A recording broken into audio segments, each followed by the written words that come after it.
Good evening, everybody. It's so great to be here again at this event. It's been obviously a couple years since they last put on this event, and a lot's happened in these past couple years. Obviously, we've had the shutdowns of the past 2 years, there's a war going on, there's a lot of things happening in life right now. Things that you may have an opinion about. Maybe you want to talk about it, write about it, maybe you want to tweet about it. Lord knows I have been doing that in my journalism work. But you better act fast.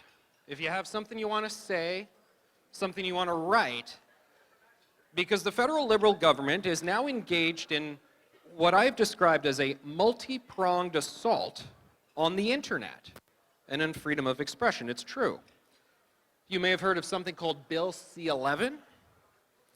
The Liberals also have plans to regulate against something that they call online harm. They haven't fully described that yet, what online harm is, but they're going to make it illegal. The Liberals are also planning to create a little Orwellian-sounding office called the Digital Safety Commissioner.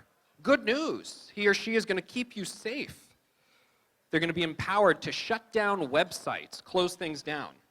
And I want to be clear here. What I'm talking about is not the things that are already illegal online and elsewhere. Defamation, libel, serious threats, child exploitation, all of those awful things that happen online that I think we'll agree if the RCMP or whatever agency needs a few more dollars to go out and stop that stuff, well, by all means, go ahead and do that. No, we're not talking about that stuff. We're talking about just things you say. And what's interesting is those bad things I spoke about, well, the Liberal government doesn't even seem to really care about those things. That's not what they're worried about here. And if you want to know how serious the situation is, even the CBC is concerned. Here's a headline from CBC.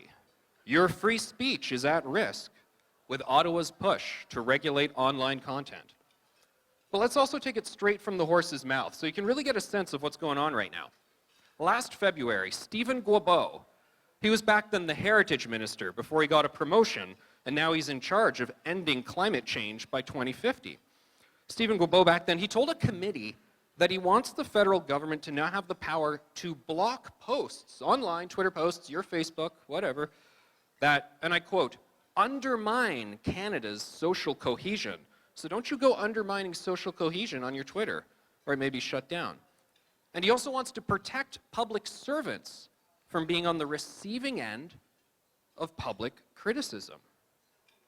Now, a report from Stephen Guilbeault's office last year, it also wrote that, what was the term?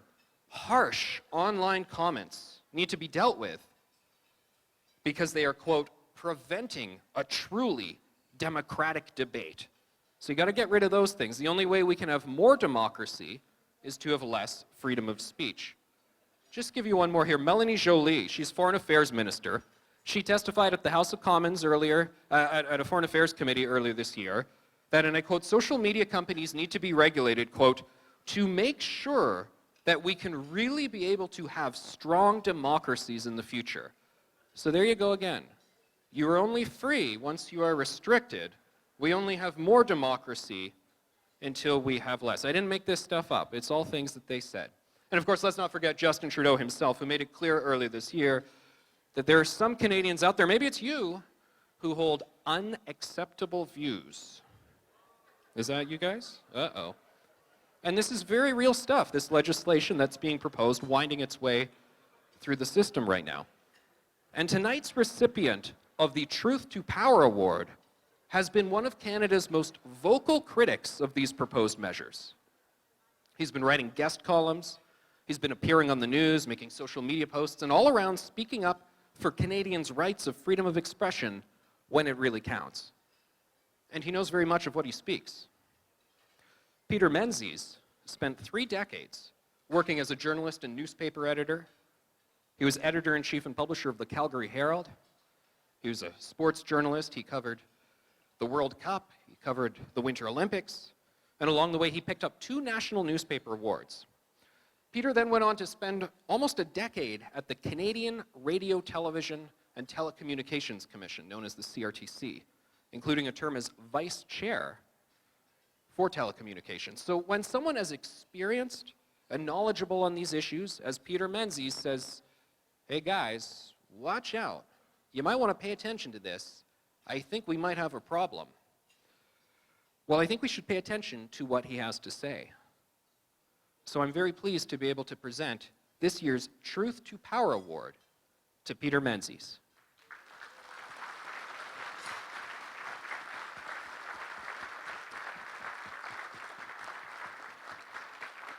Thanks very much, Anthony. That was very kind. Very kind of you. Thank you. Thank you for what you do. Thank you very much. This is wonderful. Thanks. All right, you want to pose for a photo there and then say some remarks? Sure. Thanks.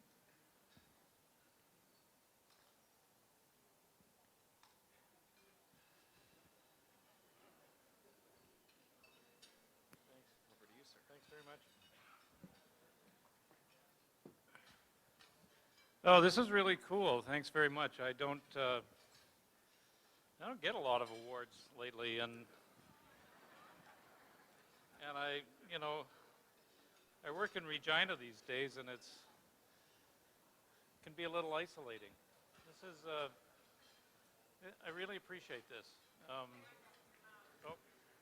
I really appreciate this. Thank you very much. And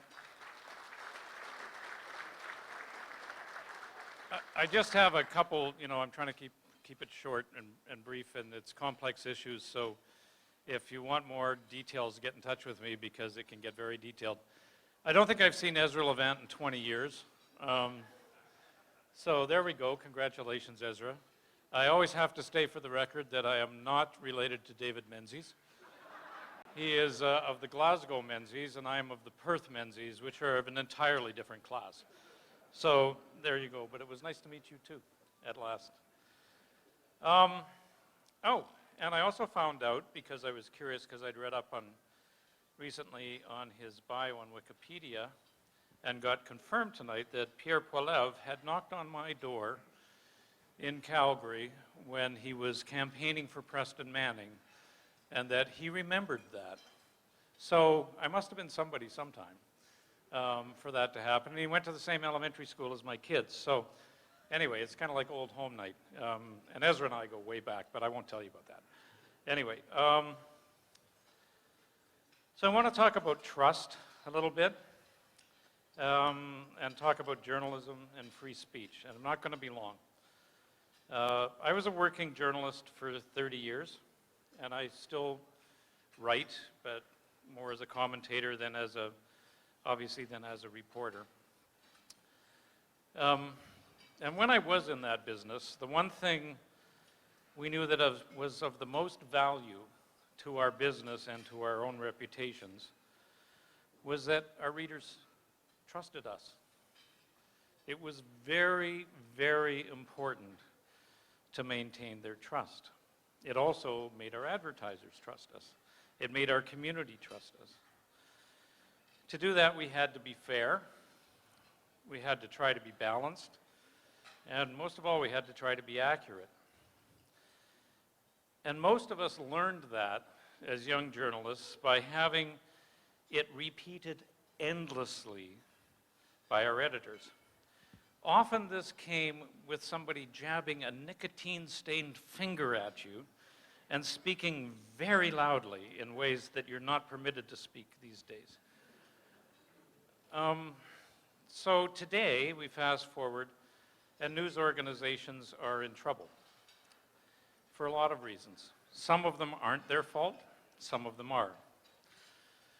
So you hear a lot of journalists and their bosses these days explaining to you that they need public support and from government approval and public policy support and cash because, quote, journalism is fundamental to democracy.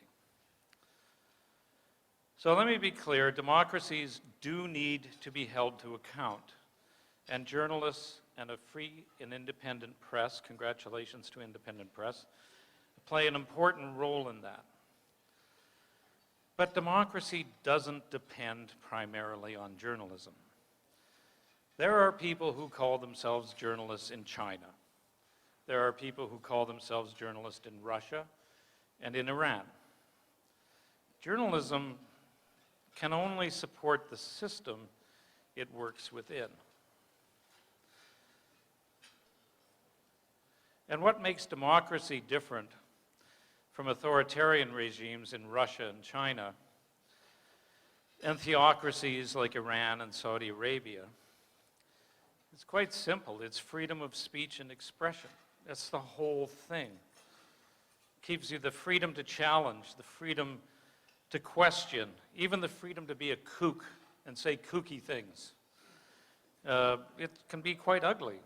But that's the foundation of democracy. The freedom to argue for what you believe is right and to hear back that you might be wrong. So when this precious and, oh my God, so difficult and so frustrating a convention is threatened, we must speak.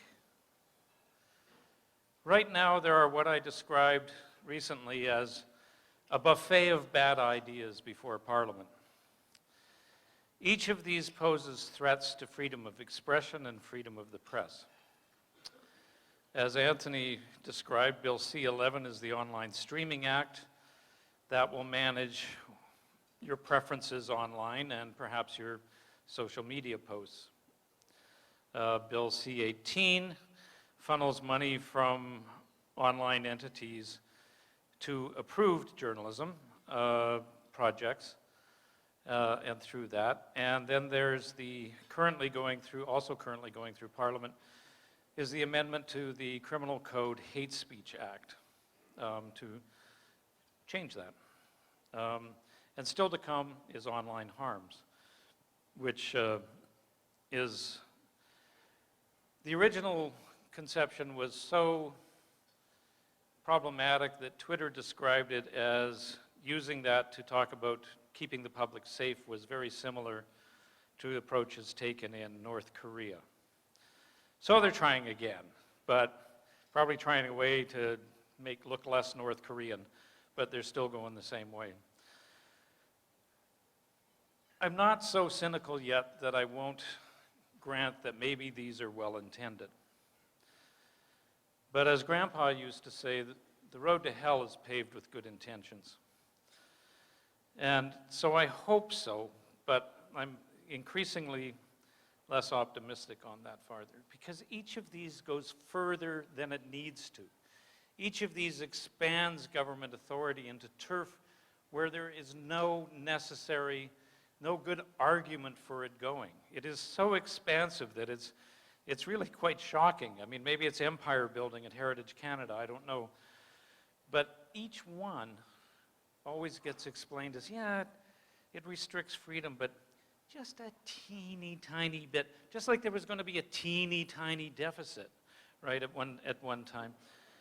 And each of those teeny tiny bits combined is very dangerous, because teeny tiny bits become very big bits before you know it, and unless you pay attention. Which brings me back to trust. 25 years ago, and beyond that, journalists and publishers defended their reputations, publicly at least, for fairness, accuracy, and balance quite vigorously, because, as I said at the beginning, trust was so important. One of the symbols for that was that ads could not be sold on front pages to anyone at any price. Today, as you all know, that's very, very long gone, right? But coincidentally, so is a lot of trust in media and other institutions. This doesn't happen in a moment. It's a process. It happens in a series of teeny tiny moments. And maybe to try to illustrate the point, I'll just finish with an anecdote. And I think about this a lot. I'm kind of worried that I think about this as much as I do, but it bothers me.